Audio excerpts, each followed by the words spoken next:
Hi, Steve. Hey, Jim. Welp, the best laid plans of mice and men.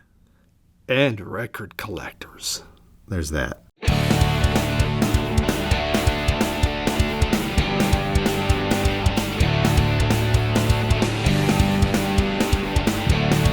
And welcome once again to Two Guys Talking About Records, a vinyl community podcast. It's supposed to be a road trip today, but Mother Nature decided otherwise. Yeah, it sure did, and we still don't know what's going on. But to make up for it, that was nice that you kind of used some John Steinbeck there at the start. It really classes this thing up. There we go. My name is Jim, and I am a record store owner. And I'm Steve, a record collector. And we were supposed to be doing a road trip today, were we not? We were, and now we're a lot richer. There is the case. We had planned, grand plans, mind you, mice and men, and record collectors, to road trip down to the Ann Arbor, Michigan record show. It takes place, I think, 3 times a year, maybe 4. I'd have to look that one back up. But here in the mid-Michigan area, as of mid-January, we got socked pretty good. We've had a mild winter, Yeah. but we got hit really good with a snowstorm on Friday starting. Yeah, it's something to do with our wives and some type of voodoo magic to keep us from going out and spending a bunch of money on records, I'm pretty sure, because what's the chance? The only time we've ever planned a road trip, and Yep. I've never been to this show in 16 years I've lived in Michigan. And then the blizzard comes. Yep. And I mean, the blizzard is pretty much by us today, although we're looking outside right now and it's snowing like crazy.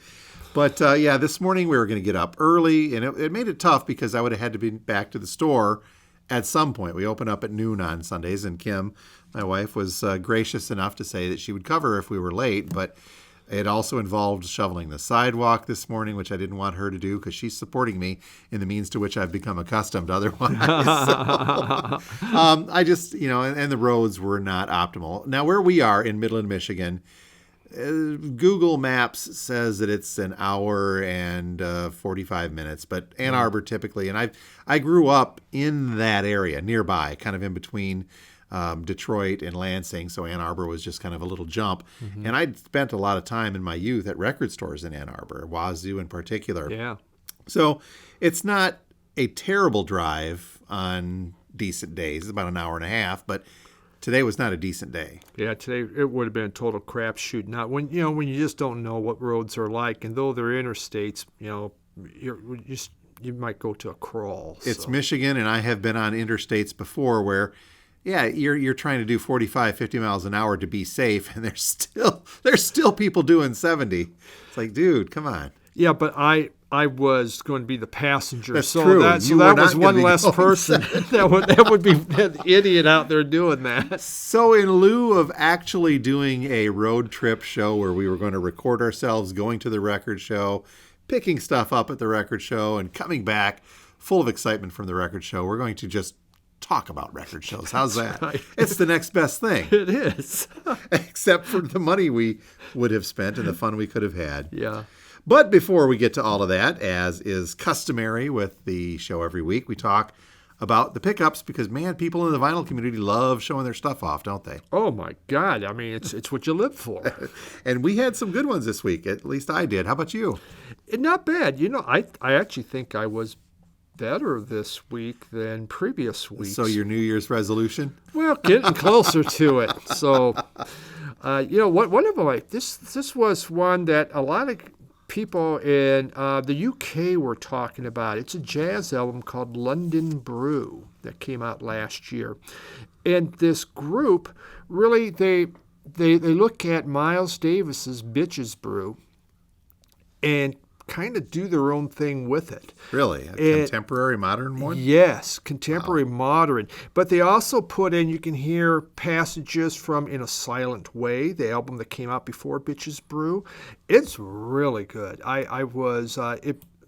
Everyone was gushing about it, these UK channels, and thought, okay, I just need to try it, and it was available here in the U.S. And just great music. So kind of a must for Miles Davis fans. It is. It is. If you like Bitches Brew, you can't go wrong with London Brew. Okay then. Okay.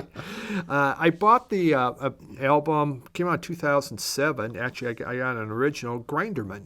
I don't know if you heard of that. I have not, no. Nick Cave. It was a group that he formed, and it was a hard rock group. And I'd recently bought a album called Dig Lazarus Dig from Nick Cave that I really love. I'm not a big Nick Cave fan, but this one really rocked hard. It can be trying at times. It can be. But everyone was saying, if you like that, you need to try Grinderman. And I remember Grinderman. I remember both those album covers, but never thought anything of it. And it is a very hard rocking group. Cool. I bought a couple Chemical Brother albums, their first two, Exit Planet Dust and Dig Your Own Hole, because I really liked those in the 90s, so I bought them. No, maybe I don't. I mean, I still like them, but shall we say my excitement of my early 30s and now my mid 60s, not quite the same. And it's one of those things you probably could have just done with streaming. Well, yeah, actually what I wanted from Chemical Brothers to find on vinyl a greatest hits, and I didn't see anything on vinyl for greatest hits. They had it in CD. Lots of CDs, but I couldn't find vinyl. If I did, it was really expensive. So I went those to get block rock and beats. And now you're like, well, yeah. Okay. And the final one about a Radio Wasteland that I've been looking at for at least a year. Oh, man. Lords of Acid. That's right. Voodoo You, the X-rated cover. A bunch of naked devils, but I used to have a Lords of Acid on CD. Actually, I had a couple of them. And, well, it's techno, industrial, electric, and just bizarre. Any punk flavorings in there you'd get, or heavy metal from the cover at least? There is some metal. You do get a metal feel for it. It's kind of like that Fidus where it's metal, where it's actual metal. Yeah. It definitely you get a lot of techno in there, and because it was from 1994, so that you could see this being played in the clubs, and it's just been staring at me, and for God's sakes, how many times have I picked that one? You up? have. Yes. Will attest that you've looked at this and you said, that's right, we have talked about the type of music. Now, is the cover going to get you a ban on YouTube? We'll find out when I show it. You know what?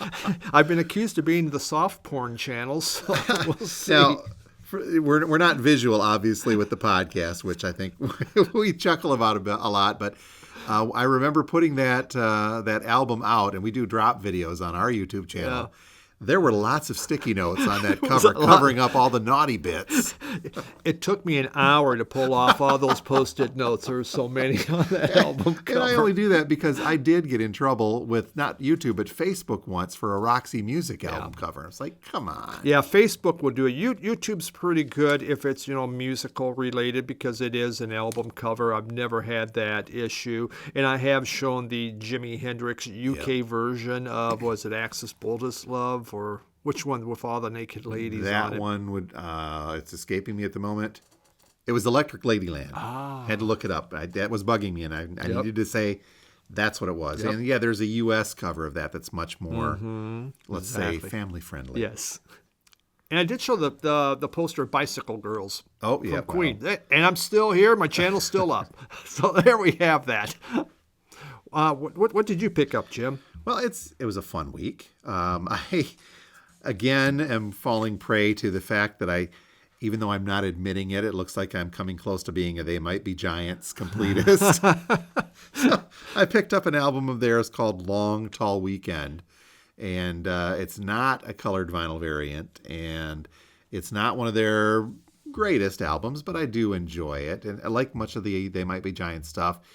It can be an acquired taste. Yeah. Is that a good way to put it? It is.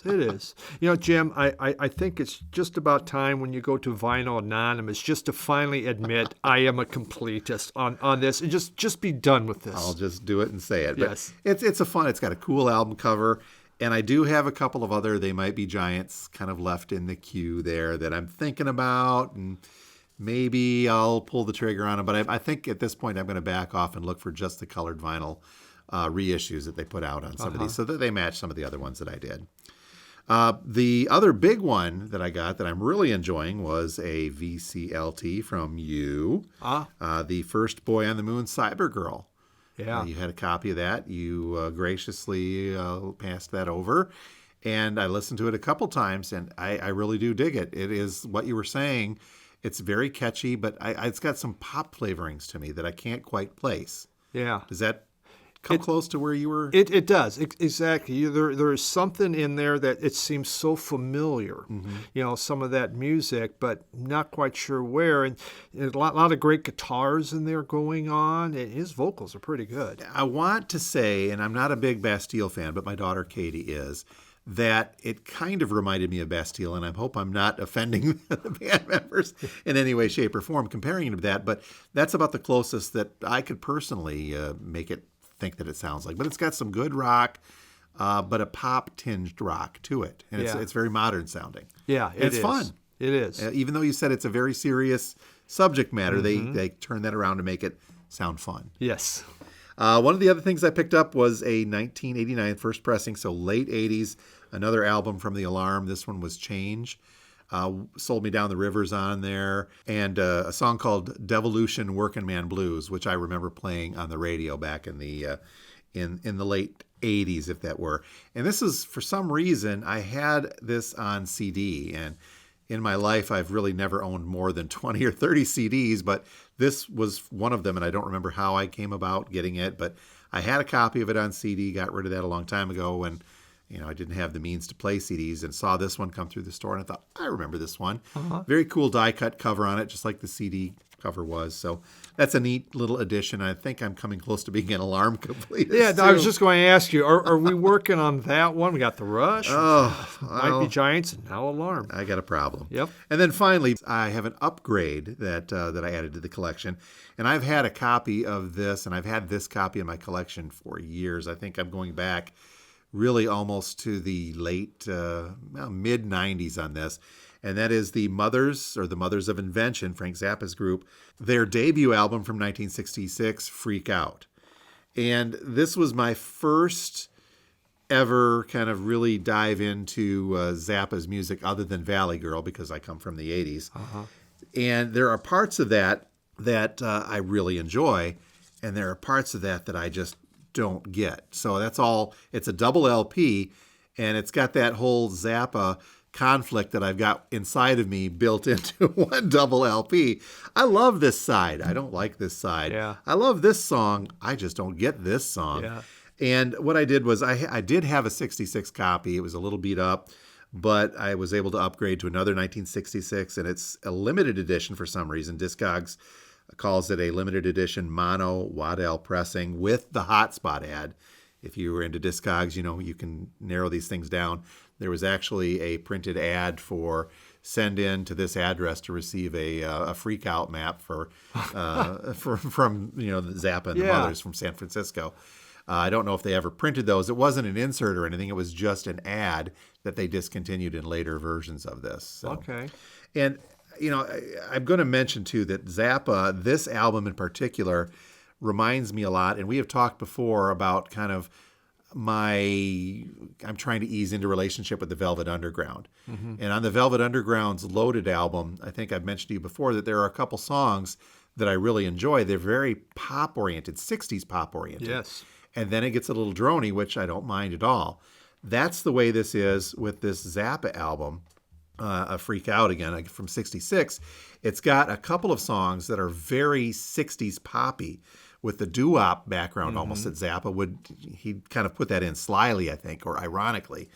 Songs like Wowie Zowie or You Didn't Try to Call Me or Any Way the Wind Blows. And then all of a sudden you've got a song that comes along the lines of We Are the Brain Police with a question mark. And, Susie Cream Cheese, What's Gotten Into You type of stuff. The other one that really gets me is this song called Help, I'm a Rock. I don't get it. Yeah. Maybe somebody can educate me on that, but it's just very freeform. And even though Zappa did freeform, I know that there was structure to it. I just can't see it in there. And so this album, again, one that I like and one that I really dislike. So, but I've had it forever, and I do play it once in a while. I used to have that. I remember putting it on, and I thought the title was very appropriate because I did freak out. And put that thing back, and after the floodwaters, It's never come back. You're not going to worry about it. I'm not going to worry about it, no. Maybe someday we'll delve into this love-hate relationship with Zappa and Beefheart and Moondog and all of those others of that ilk, because some of the stuff I scratch my head. No offense to those that love it, but man, that's that freeform, borderline psych rock jazz stuff just escapes me. I don't get it sometimes. It does, and I have some really good friends that really love this. They find it, they listen to it, and they can pick things out of this. Isn't this exciting? Did you hear what they're doing? I go, no, I don't hear what. I have no idea what they're doing. This is one of the songs in there. It's just they're all talking at once, and then they kind of coalesce, but they're still talking, and it's okay. Yeah, I get it. All right. So anyway, that is some of the pickups this week. That was a big week. See what I can do to kind of rein in that They Might Be Giants stuff for next. But you never know. We'll see where that goes. So as we mentioned at the top of the show, Steve and I were planning to head down to Ann Arbor, Michigan for a really big record show. It's the Monster Record and CD show held in Ann Arbor. And this thing has been going on for many, many years. You've never been to this, though. No, never have. And I've only been to, even though I grew up near there, I moved out of the mid-Michigan area in 85-ish. And so that's the show's history dates back to the early 80s, but it was kind of sporadic. And then it disappeared for a few years and came back with a vengeance in the late 80s. So 35 years this show has been going on. And a big chunk of it at this current place at Weber's Inn, right off of one of the highways there in Ann Arbor. Yeah. And I think I went... probably in 18 or 19, maybe it was 2018 or something there. I went down there just to check it out because, as I know you may or may not remember, we did a record show here in Midland for 2 years when the store started up, and it was just way too much work when I'm running the store at the same time, so we kind of backed off at that. But I wanted to see how it was done, and this was one of the premier record shows in the country, and it didn't disappoint when I was there. Okay. It's just very well organized. I've set up with a lot of room. Sometimes you go to some of these and it's so tight and, you're just bumping into everybody. And this one did have room, but it was also very large and it was still crowded because you've got a bigger city. Yeah. You and I are used to the Bay City Record Convention, and Ray does a good job of putting that on a couple times a year. And Bill, our good friend Bill, back when he was alive, was a part of that, and he sold in it. But yeah, that one is one of those that suffers from being both a great record show in a small place, so it's a little tough. And yeah, that one is one where it gets a little cramped. And I know that they had some. I think people sometimes back off of that because it's just way too crowded. It is. Some folks just don't like that. And there's times where you feel like you're just kind of waiting in line to get into a bin or something like that. And that will happen in any record show, especially the more crowded. It's been years. There was one when I lived in Iowa, Des Moines, Iowa, had a big record show. It's the first one I had ever gone to. And I took a friend down there and we went, and I was in my mid-20s, but it's like, wow, look at all this. And I found some great old blues and stuff like that. And so I like record shows. I just don't go to a lot of them. It's a different type of record shopping if you're used to being in a record store, and it's a completely different atmosphere. It's more crowded, but it's also much more social. Record stores can be social, which is one of the things I like about being here, but it's just it's a completely different atmosphere at a record show. It's almost like a festival or something of that nature, because you're going to have snacks, and some of the bigger ones they'll have a restaurant nearby. This one in Ann Arbor does have access to the restaurant at Weber's Inn. And they say you can come in and have their breakfast bar. I was going to see if we wanted to hit that up today, but it also scopes beyond just vinyl. They have CDs. There's been music memorabilia. I've seen folks with like videotapes and such. They're VHS with rock-related stuff, T-shirts, posters, anything related. You could go to this and get and see at this show.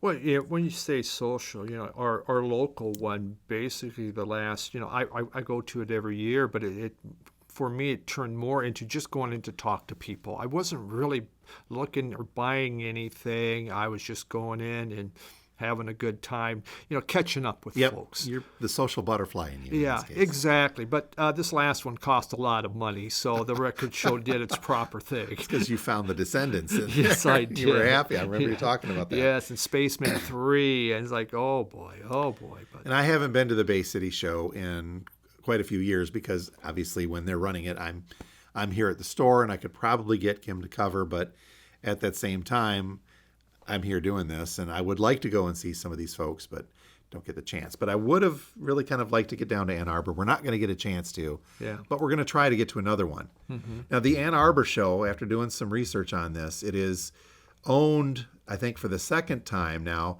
by a gentleman named Rod Branham, and I've never met him. I may have met him when I went down there before. I'm trying to remember because we were talking to a lot of different people about how to organize shows. So I may have run into him, but I just don't recall offhand. But in looking at this article, I found that that talks about this show in particular and its history. It's a very interesting one because Branham, who's from Chelsea, Michigan, was starting to go to the show as a collector, and he just got so far into it and going to the Ann Arbor Record Show in its earlier incarnations at an Elks Lodge, that he initially began working with the founders of that record show and then just took it over for them, essentially bought it out. But this is really a business. Now, the article also said that a brief hiatus, and after a few years, he partnered with its founders to organize and promote it before eventually taking over the Ann Arbor Record Show from the founders.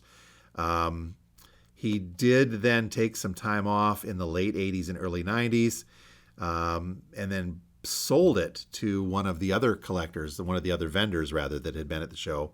And then 18 months later, bought it back from him. And when he bought that show back, he also bought into the Lansing and Kalamazoo record shows as well. So this is now a big business venture.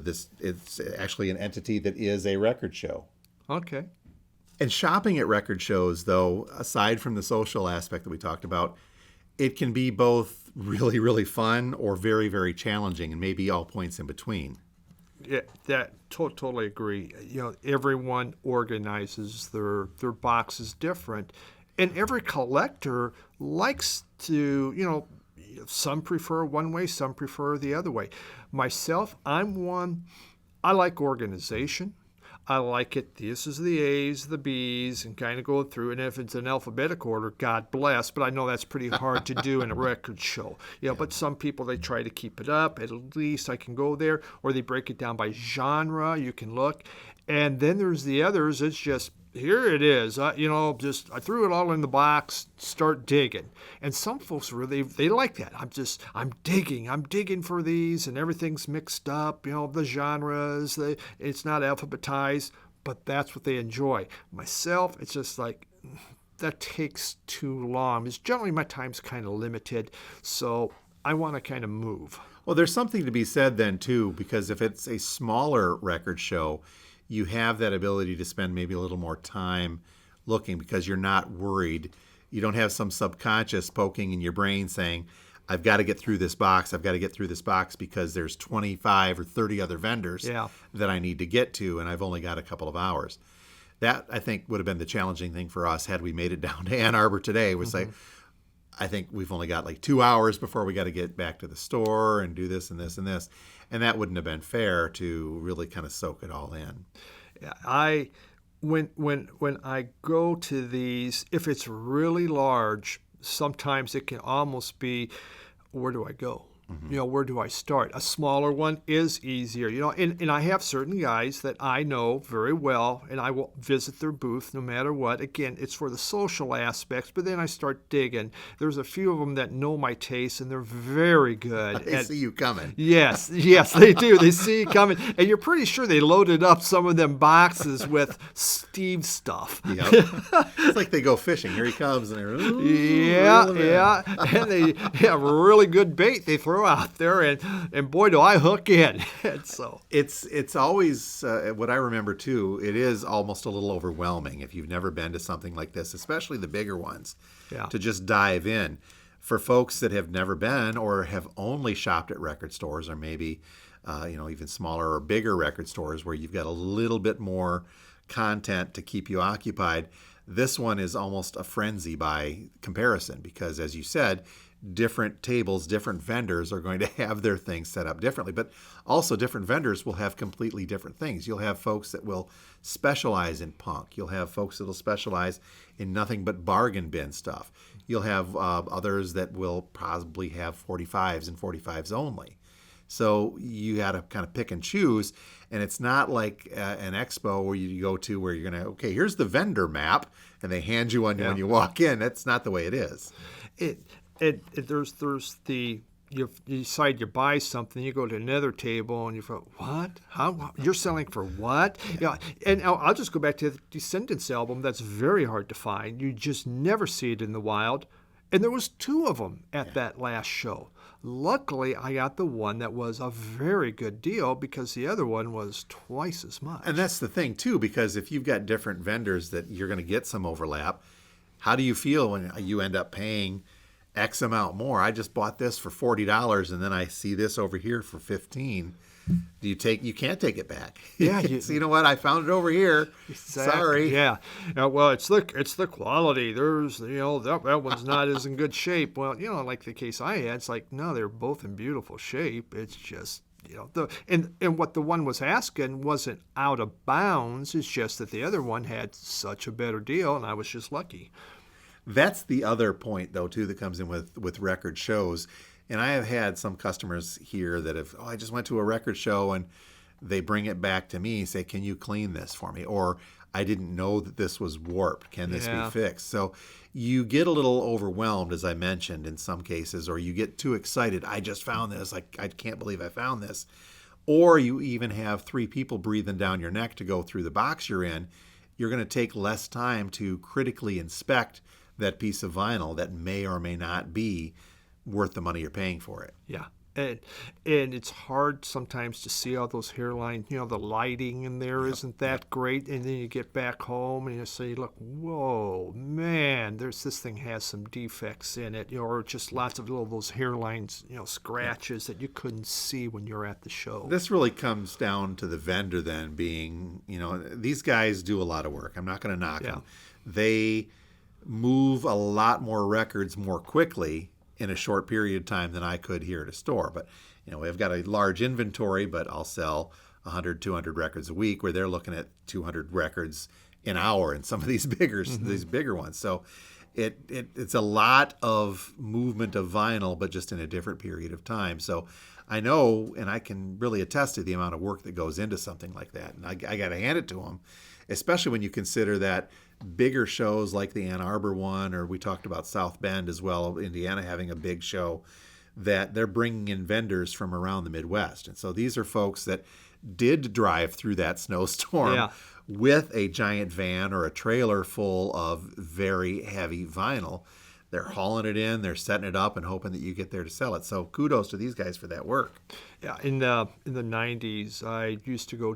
I did baseball card shows, and I would go in and set up and sell in baseball card shows, and it was just. It was hours preparing, and you're looking at these different cards and how much, and trying to put a decent price. It's very time consuming. But, one of the last shows, I went in and I bought a couple albums. I was kind of excited. I found these. When it's really busy, it's like I'm taking time to go onto Discogs and check the price and everything, because then you get the variations. One of them was a Pink Floyd. Well, I don't have 2 hours to look up that Pink Floyd. But when I get home, I look and go, God, I overpaid for that. Yeah. And you just had that disappointment. And, for this particular vendor, I bought 2 albums, and I overpaid for both of them, I thought. So I know my next time there, I'm not bothering going to that vendor. Yeah, that's a good point. Yeah, it's just, at the time I was excited, because I hadn't seen them. But then it comes down to pressings, right? You have one, you can have the exact same looking album, but one pressing's worth a lot more than another pressing. And that was the case. The pressings that were on there was not worth as much as what I paid. So what advice would you give to folks then, if you're A, got a limited amount of time, or B, you're traveling, especially if you're traveling a couple of hours to get to one of these things? What should folks think about it? Should you have a pocket full of cash? I know in Ann Arbor they said some of the vendors do take credit cards or Venmo or PayPal, but obviously cash is going to be king at most of the tables. And then they say, oh, well, there's an ATM on site. Well, I can't remember the last time I went to an ATM, but I know unless you go to a specific one, you're paying a ton of fees just to get to your money. Yeah. So is cash better to take? And then when you get that, how do you successfully navigate just the whole giant myriad of tables? If you want to save money, cash is the king.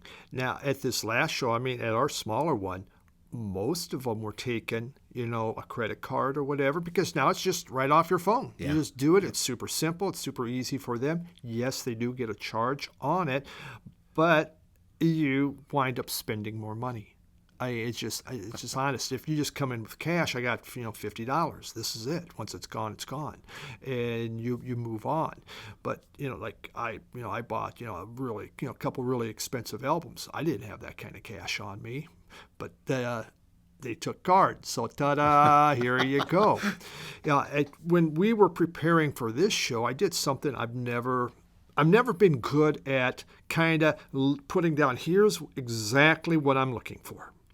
And so I went into my phone and I made a list of actual albums that I would really like to find. Most of them, in fact, they were all albums I used to have. Can't find them, I have the vinyl, but I don't have the covers, and I just want to get them.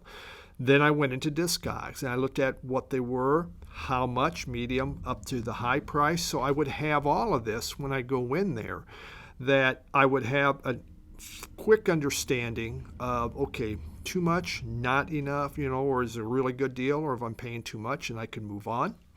And it limited, then I could just hit these vendors, here's what I'm looking for, what you got? So you did some homework. I did, and going to make it easier on yes, yourself. But I was looking for collectibles, more collectible type. I wasn't looking for $5 or $10 albums here. There were a couple that I guess were that price, but it was more specific in certain genres. There was a lot of punk in there, or 80s, some of the Paisley Underground albums. So I really research this. Now, that doesn't mean that I won't have an epic fail when I get there. All of a sudden something comes up and my eyes go wide and go, you see something shiny. Yes, I'm very much, oh, look at that shiny apple, golly, I better have that too. You come home with this big box of stuff. Well, that was fun until you get the statement from the credit card or whatever. Oops. But if you want to, especially watch money, just bring cash. By far, it's the best way to go. Once you're done, you're done. One of the premier rules of record shopping should be into play, but it's a much more difficult thing to do at a record show instead of a record store. That rule being is if you pick it up, don't put it down until you're ready to buy it. Yeah. You can do that in a record store. You can walk around with it in your hand just to make sure that somebody else doesn't grab it in the interim. You cannot do that at a record show, because if you wander away from the table, you're going to get some big guy coming after you saying, you got to pay for that first. And then that goes back to then what happens if I find another copy of this a lot cheaper. Mm-hmm. You cannot just say, and I doubt severely that if you walked up to one of the vendors, you found something really cool and you said, will you hold on to this behind there while I go look to see if there's another cheaper copy? They're not going to do that. Yeah, unless you know them really well. There's that. There's a few of the ones that fish for that fish for Steve. Yeah, that fish for Steve. Hey, I'm really interested. Yeah, I'll hold that back there, and I can come back and says, you know what, I'm not going to pick it. That's okay. But I generally, they know I'm going to buy something from them because they're being helpful to me. I'm going to make sure that I, buy something from them. That's the benefit, as you said, of knowing them and having that social interaction with a lot of the vendors that you know and you see at these smaller shows. Yeah. Something that may or may not come into play. We probably would have known a few people down there today. Yeah. I can imagine that there would be a few folks that we would have known, but that's not going to be the case for everybody shopping. Yes, and so and for those that go to that show all the time, they're going to know those folks, and it does make it more fun. For us, it just would have been okay. We would have been searching kind of for what we were really looking for. And with the Ann Arbor show happening, I think 3 or 4 times a year, the next one's coming up in April. That's one thing that I've heard before. When we did the record show here in Midland, everybody says, well, the Ann Arbor show is great and all, but you just see the same people, you see the same stuff that they didn't sell last time. And having a different venue or a different clutch of vendors is something that I think a lot of record show shoppers like to see. Mm-hmm. Variety. It's different. Variety. Yeah. Yeah. And so while the Ann Arbor show is cool, I think it also, the fact that it's so big and gets so many people there, you've got crowds, but you've also got the same number of vendors. There's a limited number of vendors in the Midwest, but they're going to go to these big shows. They're going to be gravitating because of the crowds that come there. I knew there's a gal out of Omaha, Nebraska. She has a channel, and she came up to the Ann Arbor show, and she was so excited. Mm-hmm. She's showing what she found because it was something new and different for her. The Omaha introvert? Yeah, the Omaha introvert, yes. And so she was extremely excited about, the finds that she found at the Ann Arbor show. And I wrote there, I've yet to get there. I'm less than 2 hours away. And she goes, what's your problem? Well, now snow is our problem. Yeah. So what Steve and I did when we figured out this morning and we kind of called it and said, you know what, we're not going to risk the drive at 6 a.m. on roads that may or may not be plowed all the way to Ann Arbor from Midland.